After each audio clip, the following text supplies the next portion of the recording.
live in a world where we're bombarded with all kinds of stress. We have, especially if we're children of God, saints of God, we're going to be attacked by the enemy. But you ought to have the joy of the Lord, which is our strength in you. That means that when you go through those trials and those tribulations, David said, yea, though I walk through the valley of the shadow of death, I shall fear no evil, for thou art with me. In other words, he's saying I can go through even the shadow of death as long as God is with me. I mean, I can go through anything as long as God is with me. David was a man that went through so many things in his life.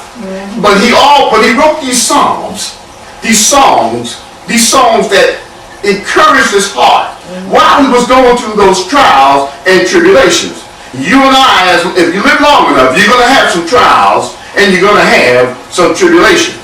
But we should also have that inner man. And that's what's so important, especially in the evil and wicked world in which we live.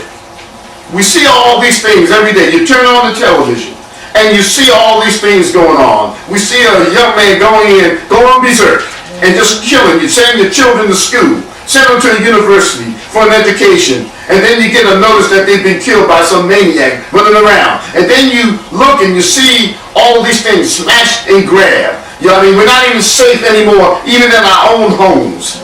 I mean, at one time, even in the black community. I come from a rough community. But we had a certain kind of parameters. We never did anything. We never harmed the elderly or our senior citizens. We never, if there was going to be a fight or anything, we never did it in front of the children. I mean, in other words, we're in a day and time where it doesn't matter anymore. The devil is running amok.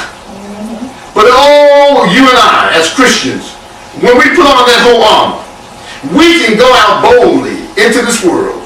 And when that trouble comes, we can say, get thee behind me, Satan. Amen. Because we have that assurance that God is with us.